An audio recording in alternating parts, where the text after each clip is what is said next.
Well, I want to welcome my friend Mansa Musa from moneysmartlife.org to the phone once again because we always have great information. How you doing, Mansa? Fine. Yeah, we try to do our thing on Take Control Tuesday for sure, so people could take control and be empowered in their finances and their financial decisions. So. Absolutely. And today we're going to talk about raising money smart kids for life. Absolutely. Yeah. Listen, for a lot of us, we can trace back the beginning of our financial troubles when we entered adulthood just by the fact that we didn't have a whole lot of knowledge or experience with money. Exactly. And certainly with credit and investments and banking and all these kind of things that are necessary to live an adult life. So let's talk about how to raise kids that'll be money smart for life. The Bible tells us raise a child in the way they should go. When they get old, they won't depart from it. Well, that's a principle, and the Bible certainly is strong on financial stuff, so I think it applies in this case. The most important thing, Randy, I want to say is don't hide the family finances from your kids. Most of us were raised in total financial secrecy. Yep. We had no idea what was going on or anything. If anything, the only time we got an inkling of finances is when the pressure and stress of it got so hard that our parents or caregivers lashed out at us. Yep, that's for true. Seemingly no reason. So at an age-appropriate level, you ought to share your finances with your kids. Let them know that there's income and outgo and that you have to make choices based on your needs and everybody else's. Let them know when there's times of feast and times of famine.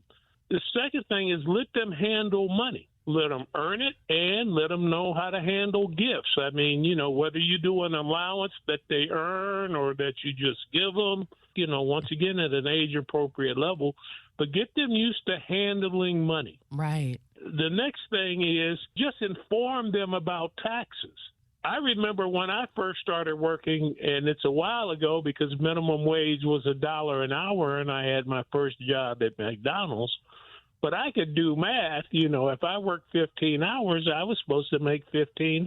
Right. Well, the problem is that the bottom of the check isn't like the top of the check. Sure isn't. And nobody told me that, right? So, once again, inform them about taxes as they enter into the economy and the workplace. They'll learn more about it. Get them involved. Let them know you're paying taxes, right? Yeah. And that provides for their school, et cetera, and so forth. Involve them in buying decisions regularly. Mm-hmm. You are making buying decisions all the time. Should I buy this or should I buy that or buy nothing at all? Bring them in on those conversations that's going on in your head at an age-appropriate level, especially if you're in the store or something with them. Yeah. And once again, you just do it in a conversational way. This isn't some big thing. The next thing I would say is investigate the kids' money apps that are out here now. Yeah. There's several out here that the kids can engage with that you can monitor that actually teach them about some of the things we're talking about. And the final thing is teach them to save and invest. It's not just about spending and spending wisely. It's about saving money. Once again, one of our truism is it's not how much you make, it's how much you keep that makes a difference in your life. And the best way to do that is to incentivize it with matching funds. I like that. Okay? Tell them to save $100, and if they do, you'll put another $100 in there. That's the way to do it. Once again, I think those are some principles on how to raise some money-smart kids or kids that'll be money smart for life. I love it all. I wished I could go back and do some of those things, as a matter of fact, but I can work with my grandkids at this point. Absolutely. Nieces, nephews, this is for extended family as well, right? Mm-hmm. We've got to get smarter about our money. We got to make our mistakes earlier when they're less painful relatively. Mm-hmm. And we're really doing our kids a disservice if we turn them out into this world. It requires a certain level of financial sophistication unprepared. Yep. It's for sure. Well, you can check out all things Mansa Musa on moneysmartlife.org.